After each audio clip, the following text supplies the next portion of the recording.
Hi everyone, it's me Hamzain, you are watching HT reacts. Welcome back to the channel. कैसे हैं आप? सब ठीक ठाक हैं? उम्मीद करता हूँ अच्छे होंगे, खैर खैरियत से होंगे, एंजॉय कर रहे होंगे। हम बात करने वाले हैं एक वीडियो पे जिसका टाइटल कुछ ऐसे है कि व्हाट इज़ अखंड भारत और smartest girl of India reaction on India, Pakistani reaction on India. तो हम जो है ना, हम सिर्फ जो बंदी है उसी की बात करेंगे, बाकी जो रिएक्शन वाला हिस्सा है वो हटा देंगे, क्योंकि ये ओरिजिनल वीडियो नहीं मिल पा रहा था। तो ये आप समझ लें किसी का वीडियो हमें भेजा गया था कि इस वीडियो पे करें, लेकिन ओरिजिनल जिस वीडियो पे रिएक्शन हो रहा था वो नहीं मिल रहा था। तो हम सिर्फ जो है ना कट करके एडिट वेडिट करके आपको मेन वीडियो कोशिश करेंगे दिखा दें। तो आइए शुरू करते हैं। सब्सक्राइब कर लीजिए चैनल को। 3 2 1 एन। कोई प्रेशर नहीं है हम पर। क्या नाम है आपका? जैनब खान। जैनब, क्या करती हैं आप? स्टडी करती हूँ। कहाँ, क्या स्टडी करती हैं? MA political. एमए अच्छा, एमए तो पॉलिटिकल क्या साइंस। राजनीति में आना चाहती हैं? राजनीति में नहीं आना चाहती, लेकिन कम से कम कानून को इतना तो समझना चाहती हूँ कि अगर हम पर कोई जुल्म हो तो उसका हम जवाब दे सकें। आपको क्या लगता है कि आजकल मुस्लिम समाज पर धर्म की वजह से जुल्म हो रहा है? मुस्लिम समाज पर तो जुल्म हो ही रहा है। और जिस तरह कहाँ से पर? अगर हम दंगे देखने को मिलते हैं कि भाई वहाँ पर हिंदू मुस्लिम हो गया, यहाँ पर हिंदू मुस्लिम हो गया, मुझे ये समझ में नहीं आता कि जैसे अभी आपने ये बोला कि हिंदू को ही क्यों कहते हैं। आपने बोला था ना, अभी पूछा था कि मैं हिंदू। हिंदू तो मैं भी हूँ, मैं अत्याचार नहीं करता आपने हूँ, बोला कि मैं तो आपने खुद हिंदू- पीड़ित हूँ। लेकिन ये जो ब्राह्मण लोग हैं जो हिंदू राष्ट्र लेकर आना चाहते हैं, तो मैंने पहले भी एक बार ये बात कही है कि अगर यहाँ पर हिंदू राष्ट्र आ गया तो सबसे ज्यादा तो हिंदुओं को ही परेशानी होगी। तू समझा? हाँ। नहीं, तू समझा नहीं। क्योंकि आपको पता है कि जो ब्राह्मण हैं वो किस तरह की राजनीति यहाँ लाना चाहते हैं।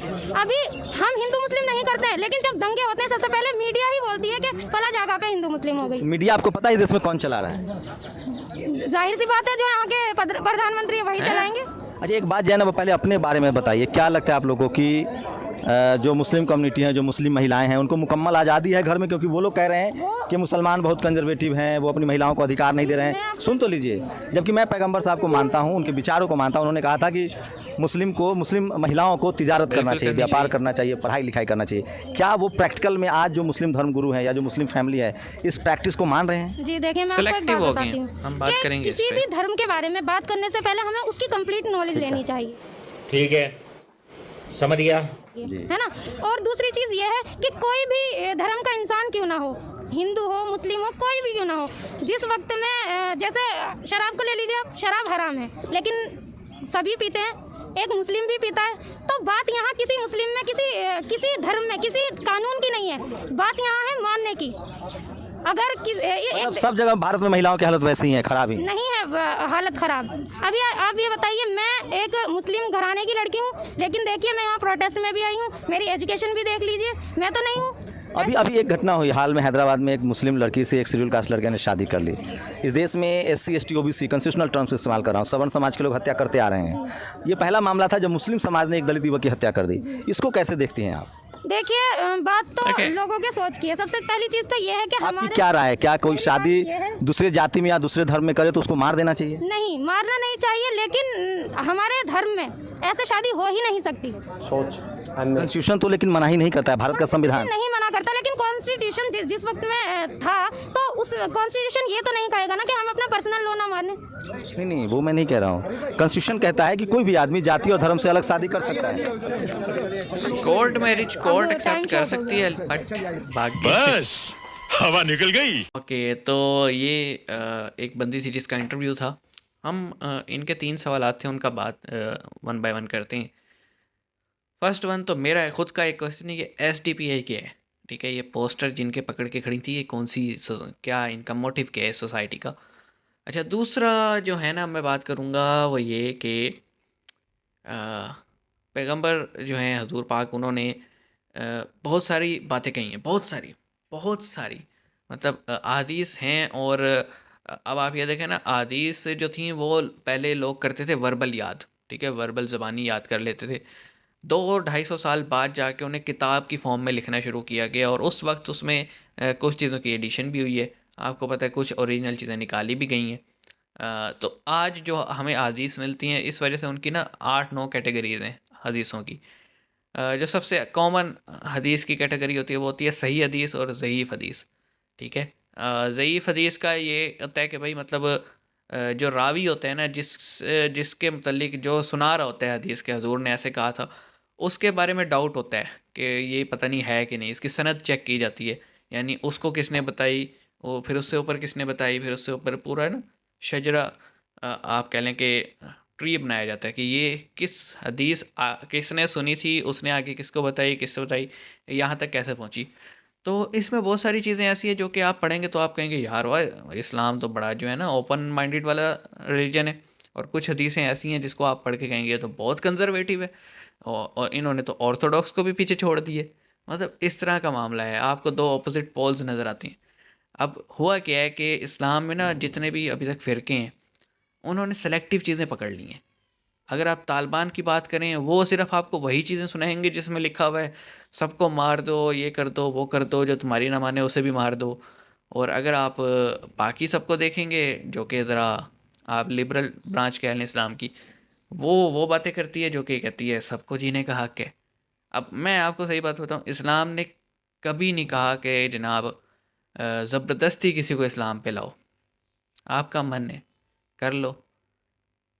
तबलीग का हरगिज़ ये मतलब नहीं है कि आप माइंड वॉश करो और उसे लेके आओ। तबलीग का मतलब ये होता है कि उसे बताओ ये है, मर्ज़ी आपकी, आना चाहो आ जाओ, बताओ। वो उससे कंसर्न नहीं होना चाहिए। आजकल के मुल्लाओं ने ना ये चीज़ बड़ी ख़राब कर दी है कि कंपल्शन लेके आते हैं। ज़ाकिर नाइक की वीडियोस भी देखें ना, पहले यही बात कहते हैं, अगर मैं जवाब दे दूँ तो आप पढ़ोगे कलमा, मतलब कंपल्शन लगाते हैं, ये ज़रूरी नहीं है। और फिर जहाँ तक है जनाब ये दलित और मुस्लिम लड़की की शादी, देखें इस्लाम में जो है ना शादी मर्द की अहले किताब लड़की के साथ जायज़ है। अब अहले किताब में जो पिछले प्रॉफिट्स हैं उनकी जो आप कह लें उम्मतें हैं, जैसे क्रिश्चियंस हैं, ज्यूज़ हैं, ठीक है, इनके साथ मुस्लिम मर्द जो है, मेल जो है वो फ़ीमेल के साथ शादी कर सकता है। मुस्लिम फ़ीमेल पे कंपल्शन है, ये मैंने कई हदीस पढ़ी है जहाँ पे वो कहते हैं कि लड़की अगर फ़ीमेल मुसलमान है तो वो नॉन मुस्लिम बंदे से शादी नहीं कर सकती। मैंने कई जगह पढ़ा है। अब ये तो कोई मुफ्ती डिटेल बता सकते हैं, लेकिन मैं इतना कहूँगा जी कि हमारा सोसाइटी साउथ एशिया का या ऑल राउंड द वर्ल्ड वो इतना ज़्यादा ओपन माइंड नहीं है जैसे यूएस यूरोप का है कि जनाब लड़की को मर्ज़ी है जिस मर्ज़ी से शादी करें। हमारे यहाँ तो मज़हब क्या, कौम भी डिफरेंट हो, बरादरी भी डिफरेंट हो, तो जिसे जाति कहा जाता है वो भी डिफरेंट हो, तो क्लैश पड़ जाता है, हम एक्सेप्ट नहीं करते। हमारी आप कह लें साई की इस तरह की है, तो इंटर कास्ट शादी में मसला हो जाता है, तो इंटर रिलीजन में तो बवाल उठेगा ही उठेगा। इसीलिए मैंने जब देखा था ना वो एक हमने केस कवर किया था, एक लड़की थी जिसके वो मुसलमान लड़का था, उसने 35 टुकड़े किए थे। बड़ा ही जो है ना दर्द भरा वो केस था, और हमने उस वक्त भी इंतहाई सख्त अल्फाज में मजम्मत की थी और कहा था कि उसे सख्त से सख्त सज़ा मिलनी चाहिए। मैंने तो यहाँ तक कहा था ज़िंदा रखते हुए ना उसके 35 टुकड़े करने चाहिए लड़के के। पता नहीं उसका क्या बने, केस का दोबारा कभी किसी ने अपडेट दी नहीं। देखिए इन चीज़ों को अवॉइड करने के लिए बेहतर है कि हम इंटर रिलीजन शादी ना ही करें, या तो हम अपना कल्चर इस तरह का कर दें जैसे यूरोप का है कि बिल्कुल ही परे हो जाएं, लेकिन ऐसा मेरा नहीं ख्याल मुमकिन है। तो इट्स बेटर कि तलखी बढ़े, उससे बेहतर है अपने बच्चों को समझाया जाए कि बेटा देखो ऐसे शादी हो नहीं सकती इंटरफेयर, या आप उनके रिलीजन में चले जाओ या वो आपके रिलीजन में आ जाएं, फिर ही मसला हल होगा। अदरवाइज़ इंटरफेयर करोगे वो मिक्स चार बनेगा। बॉलीवुड वालों की तो कबूल हो जाती हैं लोगों को, बाकी सबकी कबूल नहीं होती। बाकी मैं ये कहूँगा जी कि जिस कंट्री में आप रहते हैं उसके रूल्स आपको मानने पड़ते हैं, उसमें फिर उसमें चूज़ वाला सिस्टम नहीं होता।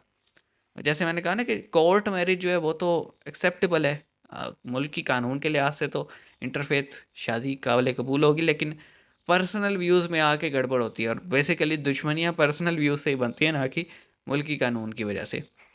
तो इट्स बेटर कि हम ना ही करें तो बेहतर है। ऐसे मुफ्त का रोला होता है। आप देखें ना, एक हिंदू लड़की अगर मुसलमान से शादी करेगी तो उस मुसलमान पे इल्ज़ाम लग जाएगा लव जिहाद, और अगर मुसलमान लड़की हिंदू से शादी करेगी तो वो पता नहीं कौन सा था वो एक टर्म थी मुझे किसी ने भेजी थी, अ, उस पे वो लग जाएगा, हिंदू लड़के पे इल्ज़ाम लग जाएगा। तो इट्स बेटर दोनों साइडें आपस में हर वक्त जो है ना उलझी रहें, इससे बेहतर है कि अवॉइड ही किया जाए। आप क्या कहते हैं इस बारे में?